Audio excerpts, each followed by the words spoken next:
예, 우리 화면을 계속 보여주시겠어요?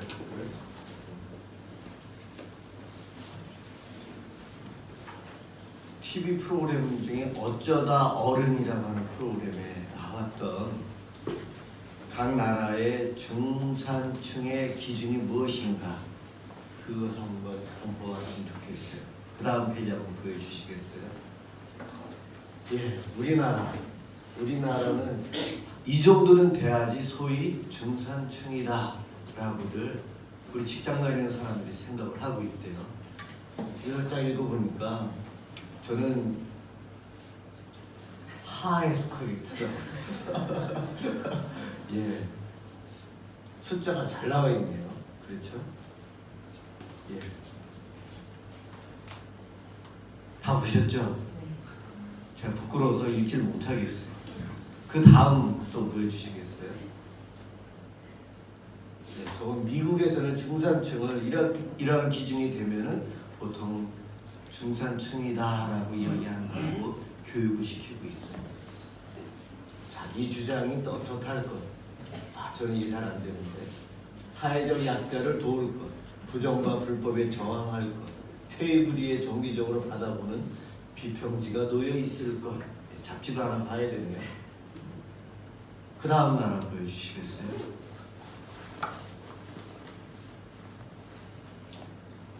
예. 저한테 자료가 없는데 안 넘어가요.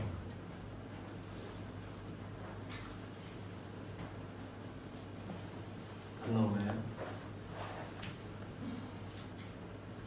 컴퓨터가 렉을 먹었나? 그러면 그 다음 자료는 나중에 봐야 되겠네요.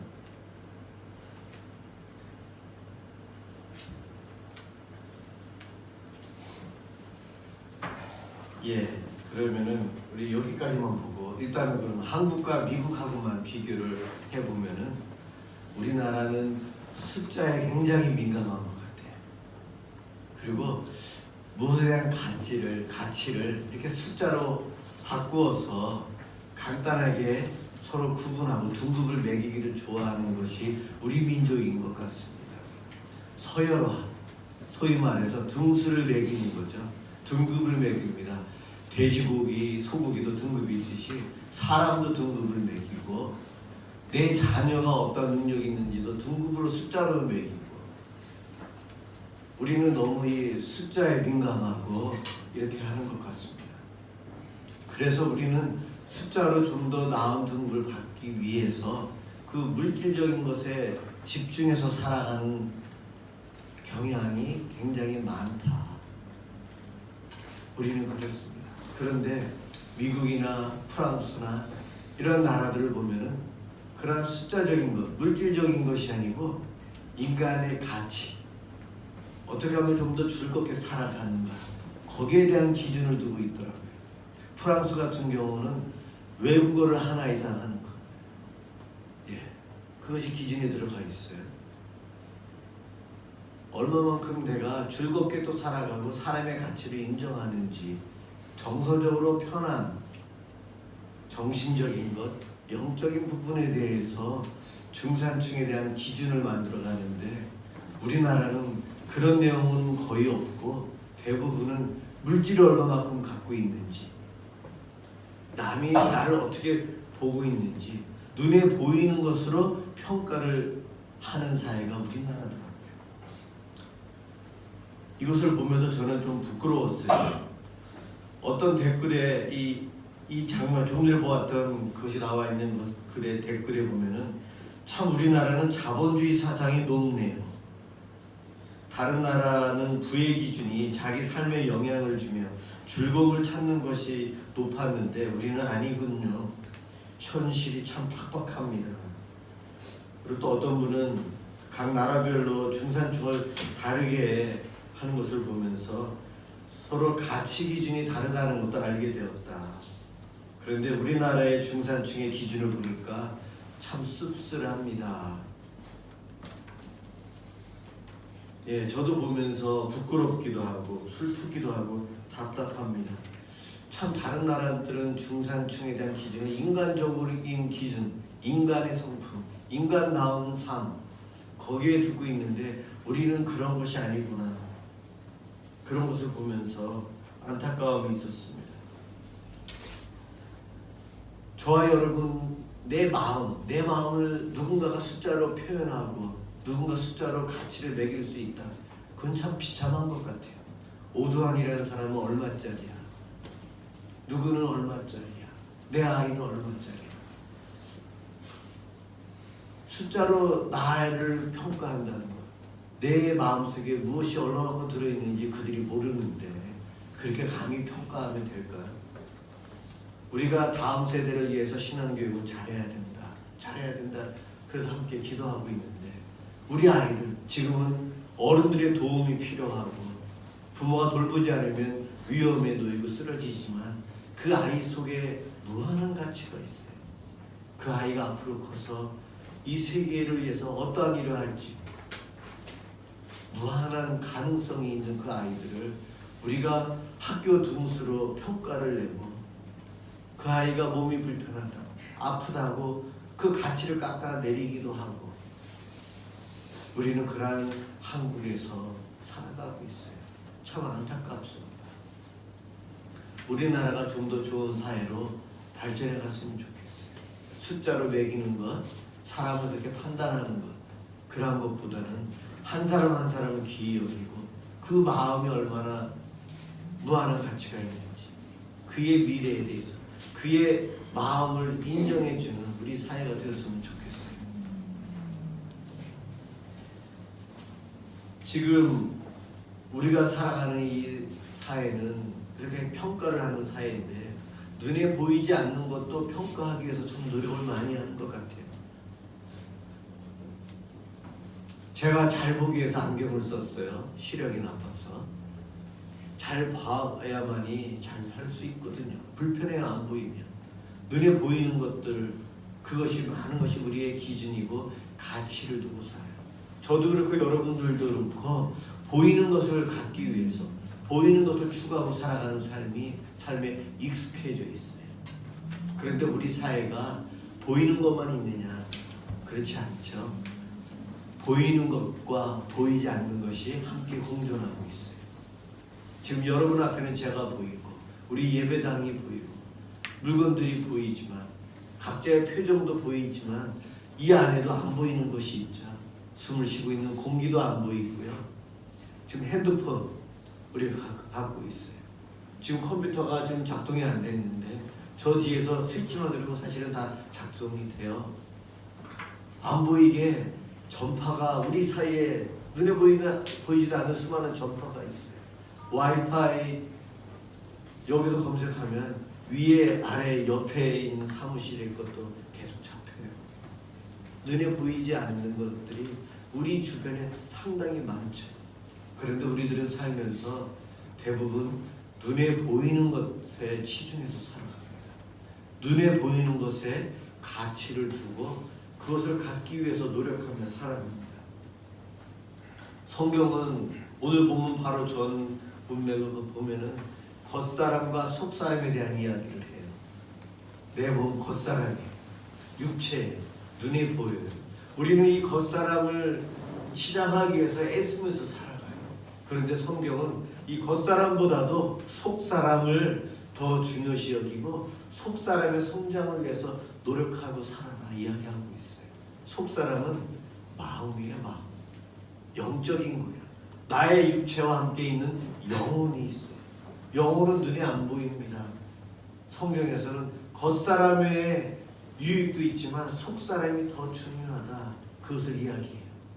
그런데 우리는 당장 눈에 보이니까 남들이 나를 어떻게 볼까 그 생각을 하다 보면 겉사람을 위해서 치장하기 위해서 얼굴 표정, 가면을 쓰기 위해서 우리는 노력하고 살아요. 그런데 진정 우리는 내 마음의 속사람, 이 마음의 평안, 이 마음의 안정 여기에 더 관심을 많이 두고 살아야 된다는 거예요. 이 세상은 정말 보이지 않는 것을 무시하고 살아가는 경향이 참 많습니다. 보이지 않는 것, 그것을 신경을 안 쓰려고 해요. 보이는 것만을 추구합니다. 그런데 성경은 눈에 보이는 것을 해 아래에 있다, 태양 아래에 있다, 가시적인 것, 해 아래에 있다라고 표현을 합니다. 성경에서 해 아래에 있는 보이는 것의 특징을 이렇게 신학자들이 세 가지로 정의했더라고요. 해 아래에 있는 것들, 소위 우리 눈에 보이는 것들은 변한다. 우리 눈에 보이는 것들은 쉬 사라진다. 우리 눈에 보이는 것들은 부패한다. 그런데 눈에 안 보이는 것들은 그 반대라는 거죠. 변하지 않고 사라지지 않고 부패하지 않는다는 거예요. 눈에 안 보이는 것들은. 눈에 보이는 것들은 변하고 쉬 사라지고 부패한다.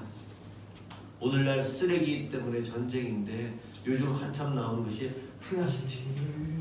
플라스틱이 작은 것들은 뭐 한 50에서 80년 사이면은 분해될 수 있다라는 보고서도 있는데 대부분 플라스틱이 완전히 분해돼서 없어지는 데는 500년 이상 걸린다. 그렇게 이야기를 해요. 우리 인류에게 플라스틱이 얼마나 도움이 되는지. 저는 아침마다 하루에 4-5번 양치하는데 칫솔을 보면서 옛날에는 이 칫솔이 없을 때 어떻게 양치를 했을까? 아주 불편했겠다. 플라스틱이 우리에게 너무나도 유용해요. 그런데 플라스틱이 개발돼서 발명된 이후로 이 땅에 플라스틱이 참 많아졌는데 그 많은 것들 중에 사라진 플라스틱은 하나도 없다는 거예요. 잘게 부서지고 미세화돼서 어딘가에 다 숨어 있다는 거예요. 그래서 그것이 물속에 들어가 있고 물고기들이 그것을 먹고 우리가 그 고기를 잡아먹고 물을 마시는데도 우리 토양에도 미세 플라스틱이 있어서 내가 알게 모르게 그 미세 플라스틱을 먹고 있어서 내 건강에 위험하다. 요즘 인터넷에 검색하면 그 내용이 나오고 있어요. 그래서 우리는 플라스틱을 줄여야 된다. 50%를 줄이는 운동을 하고 있어요.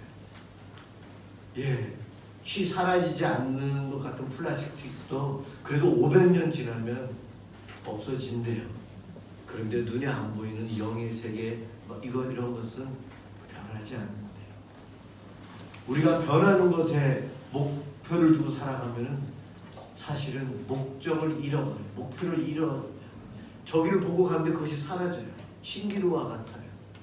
그래서 쫓아가다 보면 없어지고 실망하고 허망한 삶을 살게 됩니다.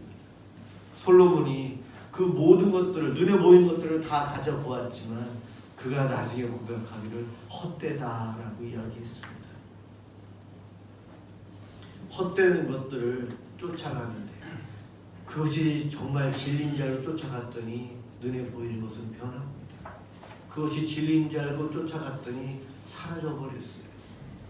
그것이 진리인 줄 알고 열심히 갖기 위해서 노력했는데 부패해버려요. 그래서 우리 인류는 허망한 삶을 살게 되는 거죠. 그래서 성경은 눈에 보이는 것이 아닌 보이지 않는 것을 더 추구하고 살 것을 이야기합니다. 세상 사람들은 눈에 보이지 않는 것을 인정하지 않으려고 하고 관심을 갖지 않아요. 하나님 눈에 안 보이니까 관심을 안 가져요. 천국 있는지 없는지 모르겠다. 아예 관심이 없어요. 타인의 마음 눈에 안 보이니까 그가 상처를 받든 안 받든 내가 중요해. 나 중심으로 살아가는 것이 우리 사회입니다. 눈에 보이는 것들이 우리를 참 많이 유혹을 해요. 운동선수들이 운동 열심히 하기 위해서 눈에 보이는 것들을 어떻게 차단을 하는가 합숙훈련을 들어가요. 요즘은 그 핸드폰이나 이런 것 때문에 훈련하는데 많이 방해가 되거든요. 금지시키기도 해요. 여기 여성분들 계시는데 쇼핑하는 건 즐겁잖아요. 운동선수가 쇼핑하러 다니면 언제 훈련을 받아요. 그래서 태릉 선수촌에 입소해서 아무나 함부로 바깥에 못 나가게 막아버려요. 운동에 열심히 하도록 하려고. 눈에 보이면 유혹받아서 자꾸 가게 되잖아요. 마음을 빼앗겨서 훈련할 수가 없어요. 4년에 한 번씩 있는 올림픽에 나가기 위해서 사람들은 훈련을 열심히 해요. 그런데 눈에 보이는 것들 때문에 유혹을 받으니까 차단하기 위해서 선수촌이라는 것을 만들고 그 안에 들어가서 합숙 생활을 하면서 훈련을 시킵니다.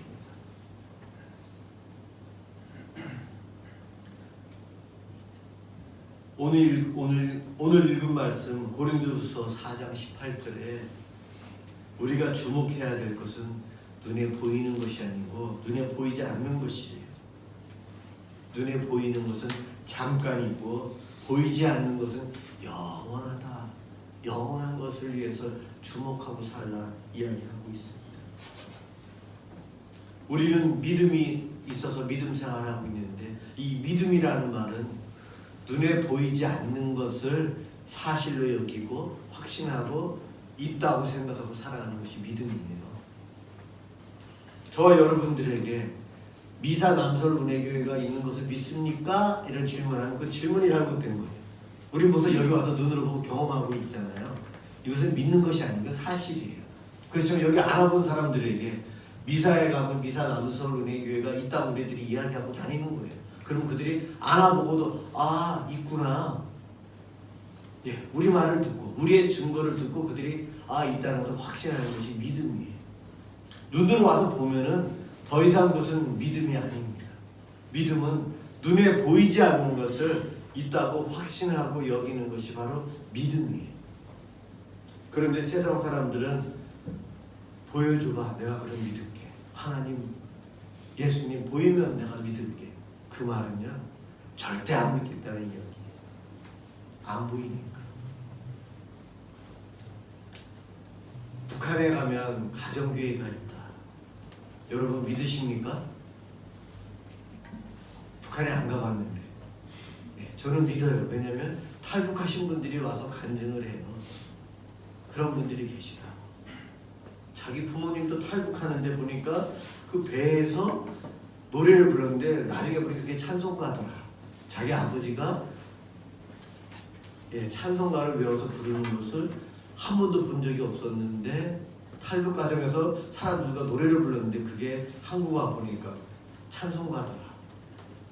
북한에서 아버지와 평생 살았지만 아버지는 자기 딸에게도 예수 믿는다는 것을 알려주지 않고 혼자 마음속에서 혼자만 신앙을 유지했던 거예요.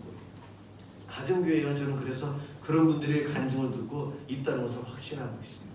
그래서 빨리 통일되기를, 빨리 남북이 소통 교류하기를 기다리는 것이 그분들과 함께 예배를 드리고 싶어서 변질된 세속화된 한국 교회의 신앙을 그분들과 함께하면서 회복하고 싶은 마음이 저에게는 간절히 있거든요.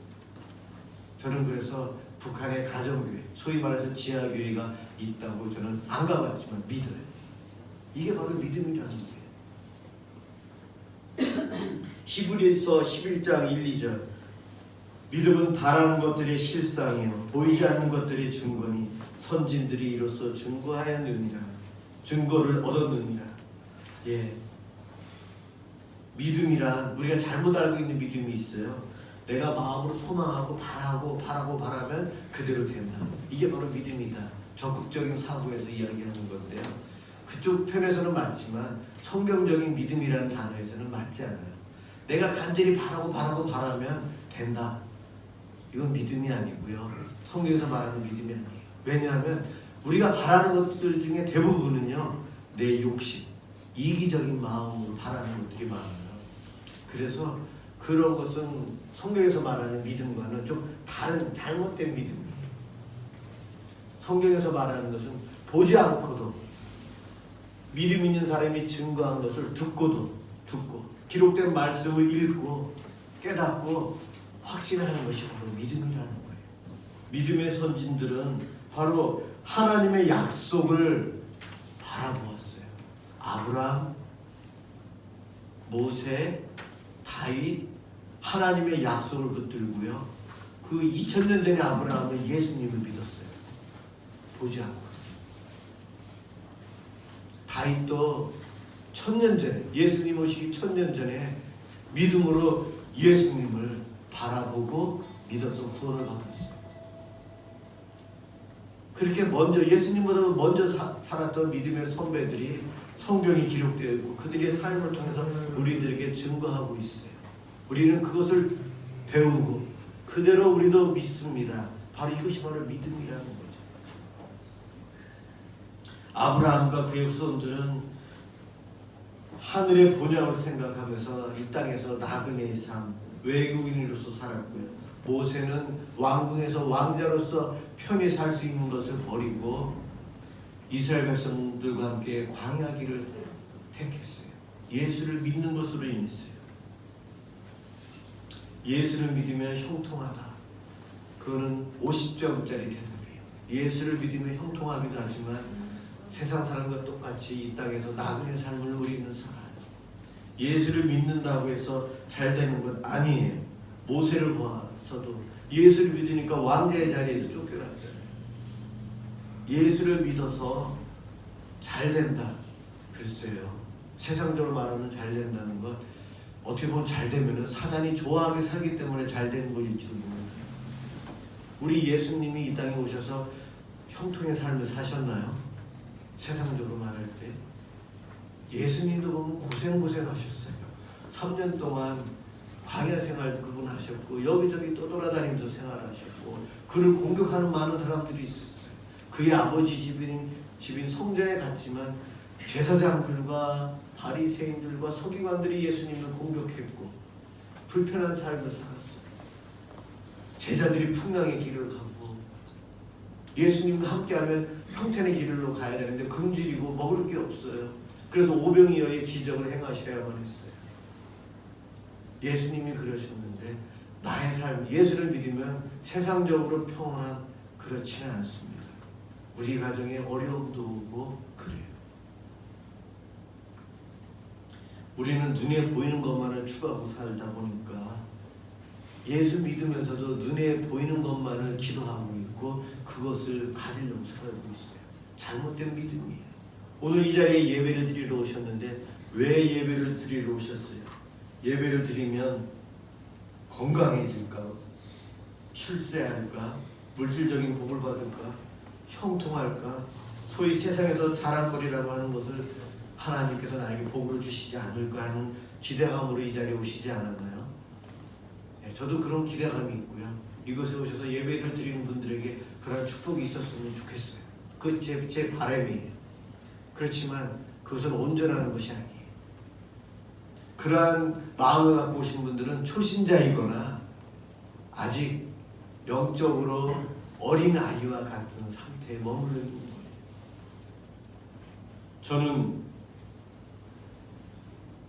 제 연초 기도 제목을 가져온 기도 제목을 우리 초기에 계시던 분들에게 나눠드렸는데 거기에 보면은 제가 올해 성경을 10독을 하게 해달라고 그렇게 했는데 그 전에 뭐 이럴 때는 그 이상씩 했어요. 근데 올해는 아무래도 실패할 것 같아요. 구약은 도저히 신약은 그래도 가능성이 있는데 제가 성경 10독을 그 숫자로 했잖아요. 이거는 목표예요. 목표. 그것은 다른 목적이 있어서 10독을 한 거예요. 성경 10독을 목표로 정한 것은 저의 목적은 제가 안 보이는 영적인 성수, 목사로서 더 성숙해져서 예수님을 담고 싶은 그 욕심이 있어서 그 목표를 정한 것이고 기도 제목으로 올렸어요. 저의 목적은 성숙해지는 거예요. 영적인 상태가 제가 어린아이와 같으면 여러분들 앞에서 어린아이와 같은 수준에서 설교밖에는 안 나와요. 제가 더 성숙해져야 되고 제가 계속해서 주님을 닮아가야 돼요. 저는 눈에 보이지 않는 예수 그리스도의 장성한 분량까지가 목표. 여러분들과 마찬가지죠. 눈에 보이지 않는 목표를 위해서 나아갑니다. 예수를 더 닮기 위해서 예배를 드리고 성경 공부하고 봉사활동하고 우리는 그래야 돼요. 여러분들은 무엇을 목표로 해서 살아갑니까? 목적을 두고 살아갑니다. 지난주에 이어서 이야기하는 거예요. 눈에 보이는 것만을 추구하며 사는 것은 아주 불안하고 허망한 삶을 살 수 있어요. 영적인 것, 눈에 안 보이는 것도 보고 살아야 되는데 그러기 위해서는 보이지 않는 것이 보이려면 여러분 노력이 좀 필요해요. 열왕기하 6장 17절에 보면은 엘리사의 선지자의 그 사환이 아람 군대가 쳐들어와서 포위하고 있어서 두려워 떨어요. 북이스라엘의 도단이라는 성에 이 엘리사가 살고 있었는데 그곳에 아람 군대가 가서 성을 포위했어요. 엘리사를 붙잡으려고. 그러니 그의 사환이 떨면서 엘리사에게 지금 이런 상황입니다 할 때에 엘리사가 그 사환을 위해서 기도하자 영적인 눈이 그 사환이 열렸어요. 하늘의 불말과 불병과 천사들이 그 아람 군대보다 더 많이 우리를 지키고 있다는 것이 보인 거예요. 눈에 안 보이는 영적인 세계를 본 거죠. 엘리사의 능력이 기도가 필요했어요. 우리도 이 땅에서 눈에 안 보이는 것을 목표로 해서 살아가기 위해서는 눈에 안 보이는 것을 볼 줄 알아야 되거든요. 그러기 위해서는 영적인 훈련이 필요합니다. 디모데전서 4장 7절 경건에 이르도록 내 자신을 연단하라. 육체의 연단은 약간의 유익이 있으나 경건은 범사에 유익하는 금생과 내생의 약속이 있느니라. 경건에 이르도록 영적인 부분, 눈에 안 보이는 것, 하나님과 우리하고의 관계를 맺는 데 있어서 영적인 관계를 가까이 친밀함을 하기 위해서는 연단, 훈련이 필요하대요. 눈에 보이는 육체의 연습도 유익이 있지만 눈에 안 보이는 영적인 경건 훈련은 영원히 유익이 된대요. 눈에 안 보이는 것을 하기 위해서는 우리가 훈련을 받아야 돼요. 이 훈련은 무엇일까요? 눈에 보이는 목표를 정해야 돼요. 그 목표는요, 매 주일마다 예배를 드려야 되겠다. 매 예배마다 내가 교회 와서 예배를 드리겠다. 그런 목표를 세워야 돼요. 그래야만이 내가 영적으로 성장하는 목적을 이룰 수 있어요. 성경 공부를 왜 해야 되죠? 성경의 지식을 알기 위해서, 내 만족을 위해서요? 아니요. 하나님을 더 알아가고 그분을 닮기 위해서 성경 공부를 내가 더 열심히 해야지. 성경을 내가 더 자주 읽어야지. 눈에 보이는 목표를 세워서 하셔야 돼요. 그것이 훈련입니다. 내가 헌금 생활을 해야지. 그래, 주일 헌금 매주마다 그냥 하지 않고 내가 주중에 이번 주에 내가 주님께 헌금을 해야지. 이 마음을 가지고 기도하면서 내가 헌금 생활을 매주 하리라. 그러한 마음을 잡아야 돼. 매주마다 그렇게 하겠다라는 목표를 세워야 됩니다. 봉사활동, 사랑의 활동을 많이 해야지만이 그리스도를 닮을 수 있어요. 교회에서 하는 봉사, 사회에서 하는 봉사들, 내가 그냥 만족을 위해서 하는 것이 아니고 예수님을 닮기 위해서, 그리스도의 장성한 분량한 만큼 성장하기 위해서 내가 봉사에 한 달에 몇 번은 내가 참여합니다. 목표를 세워야 돼요. 눈에 보이는 목표를 세워서 눈에 안 보이는 그 목적을 이루어야 돼요. 이것이 바로 경건의 연습이에요. 여러분, 눈에 안 보이는 것 무시하고 살면 영원히 볼 수가 없어요. 그런데 이러한 목표를 세워서 우리가 노력하면 잘 보일 수 있고 잘 깨달아 할 수 있어요. 믿음의 선진들은 어떻게 했는지는 모르지만 그 안 보이는 세계를 보고 그것을 위해서 목숨까지 바쳐가면서 살았어요. 하나님의 나라, 눈에 안 보이잖아요. 그런데 하나님의 나라를 위해서 목숨까지 바쳐가며 순교까지 하면서 주의 일을 감당합니다. 우리는 눈에 보이는 세계에서 살아가지만 눈에 안 보이는 하나님 나라의 백성이 눈에 안 보이는 것을 보고 깨달아 알기 위해서 경건의 훈련, 신앙의 훈련을 하면서 살아야 돼요. 종교생활 열심히 하라. 그 이유는 눈에 안 보이는 세계를 보기 위해서 하는 것입니다. 그러한 신앙의 목적, 목표를 세워서 여러분들 인간적인 열심을 내셔야 돼요. 인간적인 열심을 내셔야 돼요. 그럴 때에 정말 주님을 바라볼 수 있고 확실한 믿음을 가지고 힘이 있는, 영향력이 있는 그리스도인으로 살아갑니다. 그렇게 살아갈 때 우리 하나님 기뻐하실 거예요. 눈에 안 보이는 세계에 더 관심을 갖고 살아가시는 저와 여러분들 되시기를 주님의 이름으로 축원합니다.